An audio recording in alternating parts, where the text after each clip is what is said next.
Hey strangers, there's one thing we know for sure as business owners ourselves. The less your business spends, the more margin you keep. But today, everything costs more. So, smart businesses are graduating to NetSuite by Oracle. NetSuite is the #1 cloud financial system, bringing accounting, financial management, inventory, HR into one proven platform, helping you reduce IT costs, maintenance costs, and manual errors. Over 37,000 companies have already made the move to NetSuite. Backed by popular demand, NetSuite has extended its one-of-a-kind flexible financing program for a few more weeks. Head to netsuite.com/strange. netsuite.com/strange. Enjoy the taste of summer no matter what the weather when you head to Maverick for some Mountain Dew Baja Blast. You'll love the legendary, refreshing tropical lime flavor. And to make the sweetness last longer, Maverick now has it in 1-liter bottles. For a limited time, get 2 for $5. Single purchase regular price. Plus, Adventure Club members get 25 bonus trail points with purchase. So blast into Maverick today and enjoy that unmistakable Baja flavor. Maverick. Adventure's first stop. I'm Laurah Norton, and this is One Strange Thing, the show where we search the nation's news archives for stories that can't quite be explained.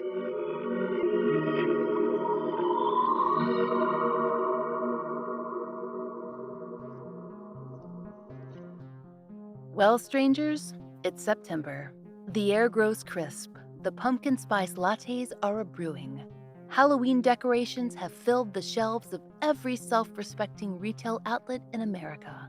And our minds have turned to all the autumnal favorites: cool evenings, cozy cardigans, and cryptids. Well, fine. We suppose cryptids don't technically have a season if you're being pedantic, but let's be real. When the wind gets a chill and the pumpkins hit the front porch, it's just easier to believe in, say, a man-like moth or a moth-like man portending doom in West Virginia. We at One Strange Thing neither officially endorse nor deny the existence of any particular cryptid. But there are certainly stories that we find, well, more intriguing than others. And there's one from Arkansas that we've been meaning to tell you about for a long time.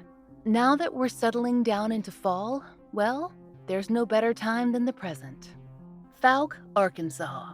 By the way, that's spelled Fouke. This is a family-friendly podcast. It's a tiny little town in Miller County, Texarkana. When we say tiny, we mean a population under 900. Now, sometimes Fouke is mistakenly called Boggy Creek by outsiders. We'll get to that in a minute. But the creek itself is a geographical feature that runs through the area. The naming confusion lies in the town's claim to fame, a horror movie, The Legend of Boggy Creek, starring the Boggy Creek Monster, a cryptid that the locals know as the Fouke Monster. This 1972 schlock horror classic was made for less than $100,000 and made over $20 million. A pretty tidy sum for a creature feature. According to the Tallahassee Democrat, the movie was a bit of a town affair. The businesses played up the Boggy Creek connection with various tourist spots like the Boggy Creek Cafe and the Monster Mart. And just what is the creature that generated all this buzz? Those sightings have led to various descriptions. Asking for a general idea will get you this. Imagine Bigfoot, but a lot hairier. We're talking long, black hair. Maybe fur, but hair is the word that everyone uses, and that certainly evokes a specific kind of visual. Add some shining red eyes and a foul stench, a height between 7 and 10 feet, and a breadth of about 2 college linebackers. Weight estimates tend to range wildly, between 500 and 800 pounds.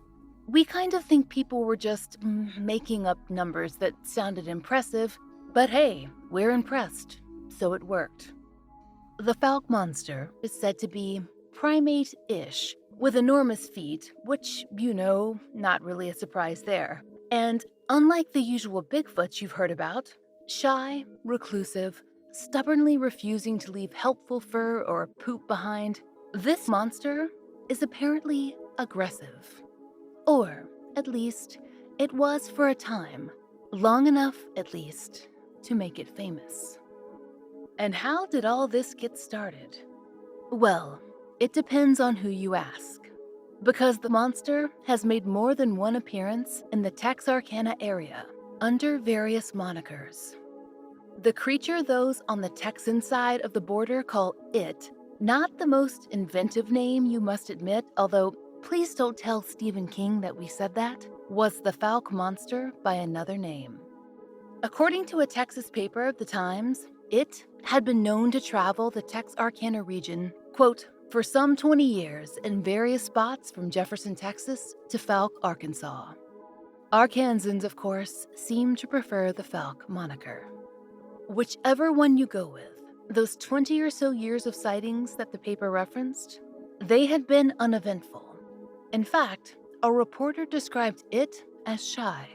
That was, at least, up until 1965, when an East Texas adolescent reported a run-in with a very grumpy, very hairy creature.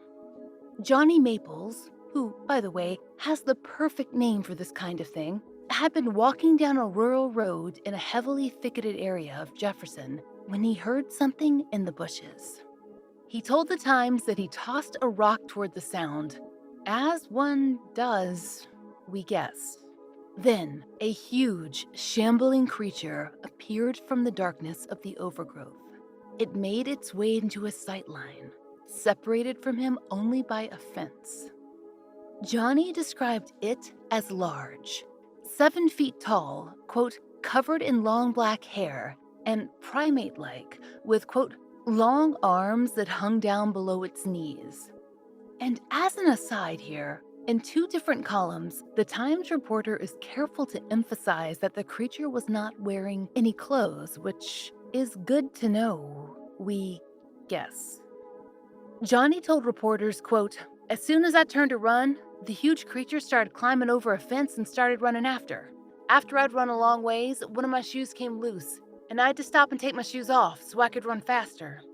Johnny's mother was, as you might imagine, pretty horrified when he arrived home. His feet were torn to shreds from the highway pavement, and she told the Times that he was in a, quote, state of shock. Per the Times, when local law enforcement went out to investigate, they did not find any giant, terrifying creatures covered in black hair or otherwise. But there was one piece of evidence. A very strange footprint found under a bridge near a place where Johnny had his encounter. It was described as, quote, about 8 inches in length and 4 inches across, and not resembling that of a human or any type of animal normally found in the area. Cast of prints with 6 toes that honestly looked more like fingers were made. The Times also reported that, quote, 2 stacks of neatly folded clothes were found nearby, which could mean a lot of things, not the least of which is that that monster could have gotten dressed if it had really wanted to. It seems local reaction was mixed. Some Jeffersonians told the Times they were loath to buy into monster hype. Others, well, they went looking for the creature. One woman, a Mrs. Manning, even decided to try and entice it. Her plan involved leaving a bag of pears behind the local cemetery, and then just kind of waiting around and listening to see what happened. And, well, she told the Times that after she placed the fruit, the creature conveniently showed up to eat it. Now, though she was there on a stakeout, she didn't see this. She heard it. Mrs. Manning said, the growls were long and low, with a snort or blow at the end of each one. It growled 3 times, and by the end of the 3rd, my daughter and my friend and I were in the car. And how did she know that it was actually the monster and not just some run-of-the-mill, pear-loving wildlife? Simple. When she checked the next day, the bag of pears was gone. Airtight evidence. Though there was some mysterious talk of, quote, trappers in the area claiming to have leads that they couldn't, quote, divulge at the moment, and locals made noise about going out and hunting the thing, It seems that monster fever died down in Texarkana that same year. It wouldn't pick up again until 1971, this time in Fouke, about an hour north and over the Arkansas state line. And the tone there would be markedly different, at least at first. It, the monster, wasn't running away this time. In fact, it would be making a house call and assuming its rightful place as the Fouke Monster. According to a May 3, 1971 Shreveport Journal article, two young couples had just moved into a house in Fouke. One of those couples, Mr. and Mrs. Bobby Ford, would become the unwilling stars of their own private horror movie. Just a note here, author Lyle Blackburn also covered this story in his books, and based on his interviews, the journalist who covered this story in the 70s may have mixed up some details regarding who was actually married to whom in the little house. But we'll stick with the news coverage because that's kind of our shtick. Moving on. One evening, Mrs. Ford was lying on their couch near an open window. Per the Mahia News, she said, "I saw the curtain moving in the front window and saw a hand sticking through the window. At first I thought it was a bear's paw, but it didn't look like that. It had heavy hair all over it, and it had claws. I could see its eyes. They looked like coals of fire, real red. It didn't make any noise, except that you could hear it breathing." Per the Shreveport Journal, Mrs. Ford's screams roused the house and brought them running. They ran out to the porch to investigate and saw, quote, "the creature in a wooded area behind the house." The Times reported that one of the men shot at the monster. They weren't sure if they hit it. They called the local law enforcement, who couldn't turn up anything in a search. According to the Mahia News, local police had a theory. This animal, a panther or a bear or whatever, had set up its den underneath the Ford's new rental house, and it was letting them know what it thought of their occupation. That would normally be the end of this sort of story. But strangers, not on that night. Just a little while after the officers left, there was a sound at the back of the house. The Fords told reporters that they saw the back door come crashing in, and there it was, the creature, showing back up Michael Myers style, framed in the doorway. Bobby Ford's brother Don still had the shotgun hanging around. Good thinking, Don. And he fired off a shot. He must have hit the monster because it fell back into the darkness. And as any horror movie aficionado would expect, they immediately lost sight of the creature and assumed it was taken care of. Gentle listeners, it was not. Bobby Ford went outside to make sure because, well, of course he did. According to the Times, he had just turned to head back up the front stairs when long, clawed hands, or paws, we suppose, grabbed him from behind. Bobby was being pulled backward toward the dark woods and who knows what fate. With a sudden burst of energy, Bobby hurled himself forward up the stairs, and, we kid you not, straight through the front door. As you might imagine, Bobby was treated at a nearby hospital, both for scratches on his arms and, we must assume, door-related injuries. Mrs. Ford told the Times that when Bobby ran in, he was out of his head with fear and likely a concussion. In any case, police were soon out searching for evidence of just what this creature could have been. According to the Shreveport Journal, a constable examined the home and, quote, turned up several large footprints and what appeared to be claw marks or scratches on the front porch. Per the Times, local police's working theory was that a panther might be to blame, which sounds pretty terrifying if you ask us, but plenty of townsfolk had other things in mind. According to the Shreveport Journal, Miller County Sheriff Leslie Greer had to issue a warning to monster hunters that, quote, they'd better leave their guns and liquor at home. Apparently, he'd caught wind of a plan concocted by a group of high schoolers who who'd plotted to go and search right by the Ford's house. Sheriff Greer told the paper, anyone caught with a gun better have a better excuse than hunting. Apparently, the Ford's property had been besieged by sightseers, both armed and unarmed, for days. The couple were not planning to hang around and see if the creature made a reappearance. Bobby Ford told the Longville News-Journal that though they'd lived in the house less than a week, they were moving out immediately. A man can't live with his family in a house where animals stick their paws through windows. So, the Fords might have been done with the monster, but the rest of Fouke was just warming up.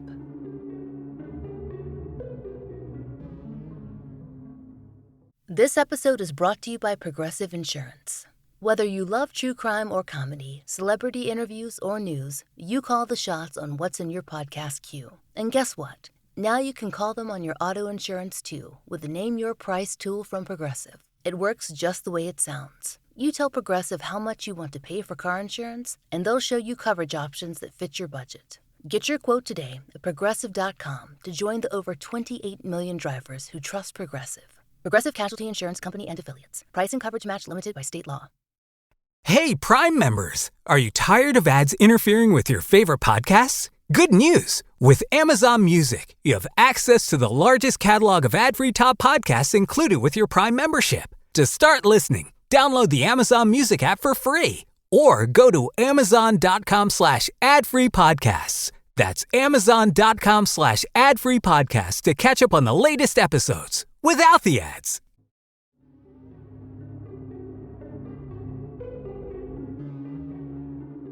On May 24th, another sighting was reported, this time by 3 people driving back together from Louisiana.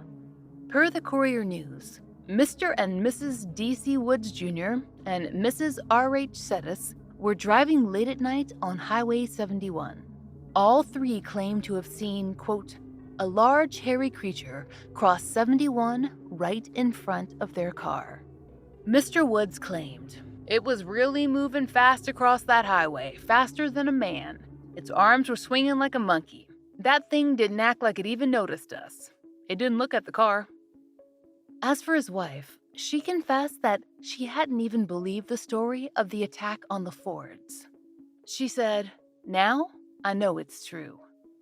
And as for Mrs. R.H. Settis, we have no idea. She was apparently too shocked to provide a quote for this particular story. It's hard, based on the newspapers, to say what came next. Was it the rewards or the footprints? Did one inspire the other? As far as we're concerned, the answers to all questions are yes. According to various news reports, reward money came in from several sources. First, there was $200 offered by a man named Raymond Scoggins, who told the Hope Star newspaper that, I believe in the monster, I want to preserve it in a zoo or wherever it belongs. I want to discourage the killing of it. He set a December 31st deadline for all hopefuls. Then, according to the Baxter Bulletin, radio station KAAY upped the ante by over $1,000. So with plenty of reward money, people were highly motivated when the first new footprints showed up, according to the Baxter Bulletin, right next to a local soybean field. In the aftermath of the attacks on the Fords, there hadn't been many details as to what the footprints looked like. But these additional bits of evidence were, well, odd. If you'll recall, the prints that turned up in East Texas looked like 6-fingered hands. But the Baxter Bulletin describes the new set as 3-toed and 13 inches long. Once they'd made their appearance and been cast in plaster and shown around town, the mysterious footprints began to crop up in other spots. This was exciting news to would-be reward hunters, but it further convinced others that the entire thing, starting with the Ford story and moving on, had been a hoax. The Odessa American interviewed Dr. Frank Shambaugh, a professor of archaeology at Southern Arkansas University. He'd watched the whole saga from the start, and he was very unimpressed. He told the paper, "There's never been any question in my mind that it was always a hoax." The town's mayor, Virgil Roberts, would agree. "I'm convinced beyond any reasonable doubt that it was a man-made track," he said. "I feel like somebody was out there with stilts on. When I was a boy, we called them tom walkers."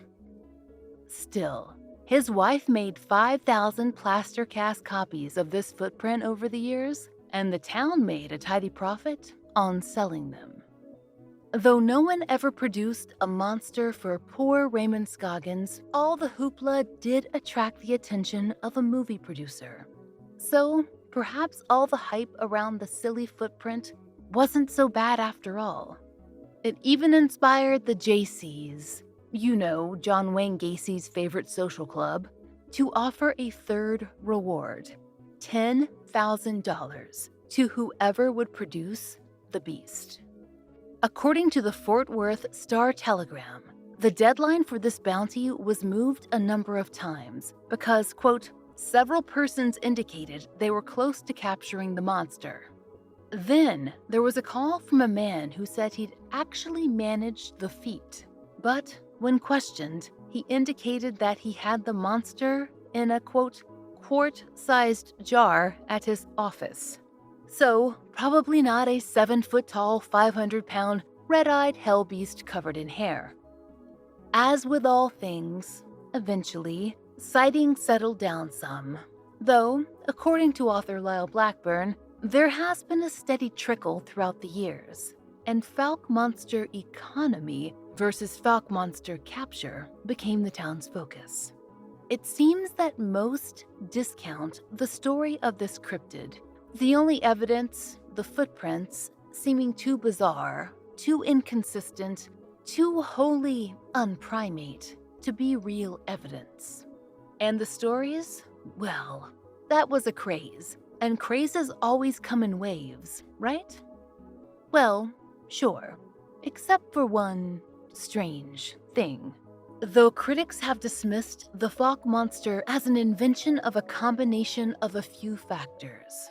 An attack by a wild animal conflated with a cryptid sighting, false evidence planted by tricksters, a more recent fabrication dating back a decade or two, and a movie that created vivid imagery folks could really sink their teeth into. Truth is, stories of an ape-like creature covered in long black hair have popped up long before 1971. In fact, they predate the earliest cases of monster fever in Texarkana.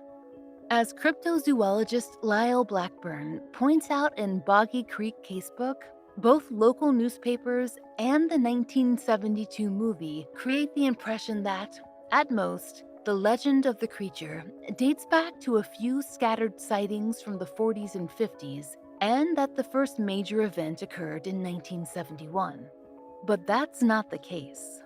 Per Blackburn and the Victoria Advocate newspaper, the earliest report on record seems to date to 1908. That story originates with a lifelong Fouke resident named Willie Smith. In 1971, he told a story about his sister Kate, who reported a sighting of a, quote, hairy, man-like animal watching her from behind some bushes in a rural area outside town. That happened in their childhood, at the turn of the 20th century.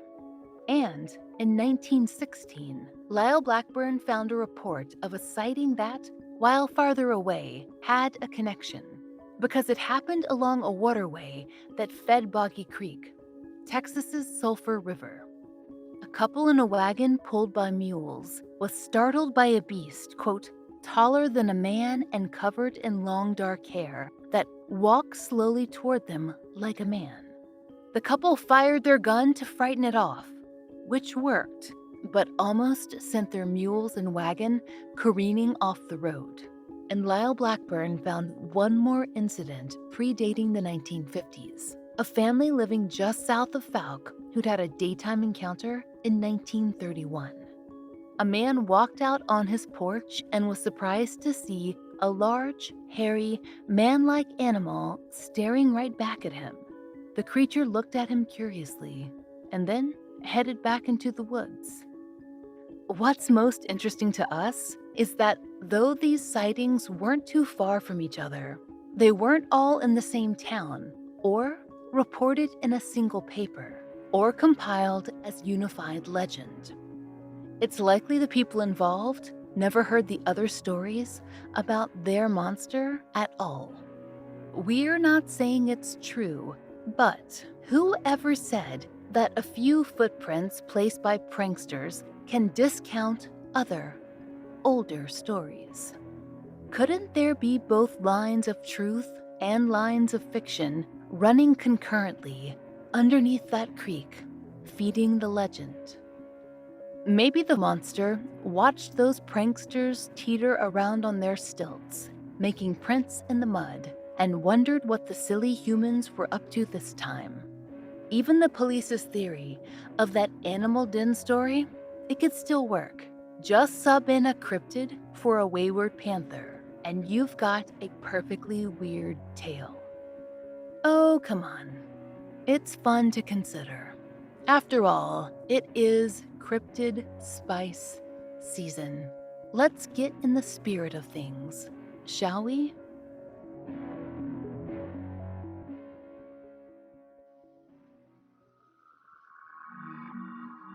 We hope you'll join us next time for another real-life story from the fine print of America's local papers, from the lives of regular people just like you and me, except for one strange thing. Oh, and strangers. One Strange Thing is an entirely independent production. To support the show and to hear more of the entirely true and enticingly peculiar, join us over on Patreon. There, you'll get ad-free releases of our regular episodes, full-length bonus episodes, and plenty of other fun content, all for $5 a month. We hope you'll check it out. There's a link in our show notes.